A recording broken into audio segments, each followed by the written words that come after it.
Hi friends, ಎಲ್ರಿಗೂ ನಮಸ್ಕಾರ. Welcome to Yashu Pakashale. ನಾನು ಇವತ್ತು ಬೆಂಡೆಕಾಯಲ್ಲಿ ಒಂದು ಈಸಿಯಾಗಿ ಕುರ್ಕುರೆ ರೆಸಿಪಿನ ತೋರಿಸ್ತಾ ಇದ್ದೀನಿ. ತುಂಬ ಚೆನ್ನಾಗಿರುತ್ತೆ, ಟೇಸ್ಟಿಯಾಗಿರುತ್ತೆ. ಮಕ್ಕಳು ಕೂಡ ಇಷ್ಟಪಟ್ಟು ತಿನ್ನೋ ರೆಸಿಪಿ. ತುಂಬ ಈಸಿಯಾಗಿ ಮಾಡ್ಕೋಬೋದು. ಇದನ್ನು ಯಾವ ರೀತಿ ಮಾಡೋದು ನೋಡೋಣ ಬನ್ನಿ. ಮೊದಲಿಗೆ ನಾನಿಲ್ಲಿ ಬೆಂಡೆಕಾಯಿನ ಚೆನ್ನಾಗಿ ತೊಳೆದು ಒಣಬಟ್ಟೆಯಲ್ಲಿ ಒರೆಸಿ ಅದನ್ನು ಸಣ್ಣದಾಗಿ ಕಟ್ ಮಾಡಿ ಇಟ್ಕೊಂಡಿದ್ದೀನಿ. ಬೀಜ ಎಲ್ಲ ತೆಗೆದು ಕಟ್ ಮಾಡಿ ಇಟ್ಕೊಂಡಿರೋದು ಈ ಥರ ಸಣ್ಣದಾಗಿ, ಆದಷ್ಟು ಚಿಕ್ಕದಾಗಿ ಕಟ್ ಮಾಡಿ ಇಟ್ಕೊಂಡಿದ್ದೀನಿ. ಇದಕ್ಕೆ ಒಂದು ಟೀ ಸ್ಪೂನ್ ಆಗೋಷ್ಟು ಖಾರದ ಪುಡಿ, ನಿಮ್ಮ ಖಾರಕ್ಕೆ ಇನ್ನೂ ಸ್ವಲ್ಪ ಜಾಸ್ತಿ ಬೇಕಂದ್ರೆ ಹಾಕ್ಕೋಬೋದು. ಒಂದು ರುಚಿಗೆ ತಕ್ಕಷ್ಟು ಉಪ್ಪು, ಒಂದು ಅರ್ಧ ಟೀ ಸ್ಪೂನ್ ಆಗೋಷ್ಟು, ಒಂದು ಅರ್ಧ ಟೀ ಸ್ಪೂನ್ ಆಗೋಷ್ಟು ಚಾಟ್ ಮಸಾಲ ಹಾಕ್ಕೋತಾ ಇದ್ದೀನಿ, ಒಂದು ಅರ್ಧ ಟೀ ಸ್ಪೂನ್ ಆಗೋಷ್ಟು ಗರಂ ಮಸಾಲ, ಒಂದು 1/4 ಟೀ ಸ್ಪೂನ್ ಆಗೋಷ್ಟು ಅರಿಶಿನ ಸೇರಿಸ್ಕೊತಾ ಇದ್ದೀನಿ. ಮತ್ತು ಒಂದು ಅರ್ಧ ಟೀ ಸ್ಪೂನ್ ಆಗೋಷ್ಟು ಹುರಿದು ಪುಡಿ ಮಾಡಿ ಇಟ್ಕೊಂಡಿರೋಂಥ ಜೀರಿಗೆ ಪುಡಿ ಹಾಕ್ತಾಯಿದ್ದೀನಿ. ಮತ್ತು ಇದಕ್ಕೆ ಒಂದು ಅರ್ಧ ಟೀ ಸ್ಪೂನ್ ಆಗೋಷ್ಟು ಧನಿಯಾ ಪೌಡರ್ ಸೇರಿಸ್ತಾ ಇದ್ದೀನಿ. ಎಲ್ಲ ಸೇರಿಸಿ ಒಂದು ಸ್ವಲ್ಪ ಹಾಗೆ ಮಿಕ್ಸ್ ಮಾಡ್ಕೋಬೇಕು.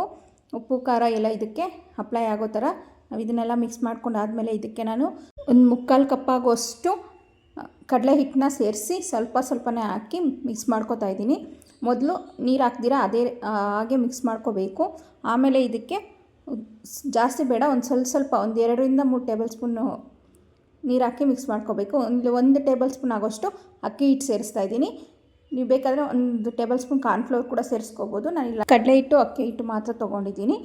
ಹಾಕ್ಕೊಂಡು ಒಂದು ಸ್ವಲ್ಪ ನೀರು ಚಿಮುಕ್ಸ್ಕೊಂಡು, ಜಾಸ್ತಿ ಹಾಕ್ಕೋಬಾರ್ದು, ಚಿಮುಕ್ಸ್ಕೊಂಡು ಇದನ್ನು ಚೆನ್ನಾಗಿ ಈ ಥರ ಮಿಕ್ಸ್ ಮಾಡ್ಕೋಬೇಕು. ಮಿಕ್ಸ್ ಮಾಡ್ಕೊಂಡು ಆದಮೇಲೆ ಇದನ್ನು ಒಂದು ಬಾಣಲೆಯಲ್ಲಿ ಎಣ್ಣೆ ಚೆನ್ನಾಗಿ ಕಾಯೋಕ್ಕಿಟ್ಟು, ಎಣ್ಣೆ ಚೆನ್ನಾಗಿ ಕಾದ್ಮೇಲೆ ಅದನ್ನು ಮೀಡಿಯಮ್ ಫ್ಲೇಮಲ್ಲಿ ಇಟ್ಟು ನಾವಿವಾಗ ತೊಗೊಂಡಿರೋಂಥ ಬೆಂಡೆಕಾಯಿ ಪೀಸಸ್ನ ಇದರಲ್ಲಿ ಈ ರೀತಿ ಹಾಕ್ಕೋಬೇಕು. ಹಾಕ್ಕೊಂಡು ಚೆನ್ನಾಗಿ ಒಂದು 3-4 ನಿಮಿಷ ಇದನ್ನು ಲೋ ಫ್ಲೇಮಲ್ಲೇ ಫ್ರೈ ಮಾಡ್ಕೋಬೇಕು, ಇಲ್ಲಾಂದರೆ ಸೀದೋಗುತ್ತೆ. ಅದಕ್ಕೋಸ್ಕರ ಇದು ಕಲರ್ ಚೇಂಜ್ ಆಗೋವರೆಗೂ ನಾವು ಲೋ ಟು ಮೀಡಿಯಮ್ ಫ್ಲೇಮಲ್ಲಿ ಇಟ್ಕೊಂಡೆ ಇದನ್ನು ಫ್ರೈ ಮಾಡ್ಕೋಬೇಕು. ಚೆನ್ನಾಗಿ ನೋಡಿ, ಈ ಥರ ಕಲರ್ ಚೇಂಜ್ ಆಗೋವರೆಗೂ ಇಟ್ಕೊಂಡು ಫ್ರೈ ಮಾಡಿಕೊಂಡು ತೆಗೆದ್ರೆ ತುಂಬ ಟೇಸ್ಟಿಯಾಗಿರುವಂಥ ಬೆಂಡೆಕಾಯಿ ಕುರ್ಕುರೆ ರೆಡಿ ಆಗಿರುತ್ತೆ. ಮಕ್ಕಳು ಕೂಡ ತುಂಬ ಇಷ್ಟಪಟ್ಟು ತಿನ್ನುತ್ತಾರೆ. ತುಂಬ ಚೆನ್ನಾಗಿರುತ್ತೆ. ಹೊರಗಡೆ ಸ್ನ್ಯಾಕ್ಸ್ಗಿಂತ ಇದು ಚೆನ್ನಾಗಿರುತ್ತೆ. ಇನ್ನೊಂದು ಮಿಕ್ಕಿದ್ದನ್ನು ಇದೇ ರೀತಿನ ನಾನು ಫ್ರೈ ಮಾಡ್ಕೊಂಡಾದಮೇಲೆ ಟೇಸ್ಟಿಯಾಗಿರುವಂಥ ಸಂಜೆ ಟೈಮಲ್ಲಿ ಸ್ನ್ಯಾಕ್ ಐಟಮ್ ಆಗಿ ಯೂಸ್ ಮಾಡೋಕ್ಕೆ ತುಂಬ ಚೆನ್ನಾಗಿರುತ್ತೆ. ಮಕ್ಕಳು ಕೂಡ ಇದನ್ನು ತುಂಬಾ ಇಷ್ಟ ಆಗುತ್ತೆ. ನಾವು ಅಂಗಡಿಯಲ್ಲಿ ತರೋ ಕುರ್ಕುರೆಗಿಂತ ಈ ರೀತಿ ಹೆಲ್ದಿಯಾಗಿ ಮನೆಯಲ್ಲೇ ಮಾಡಿಕೊಟ್ರೆ ಚೆನ್ನಾಗಿರುತ್ತೆ. ತುಂಬ ಇಷ್ಟಪಟ್ಟು ತಿಂತಾರೆ. ಇದನ್ನು ನಾವು ಈಸಿಯಾಗಿ ಕೂಡ ಮಾಡ್ಕೋಬೋದು ಕಡಿಮೆ ಟೈಮಲ್ಲಿ.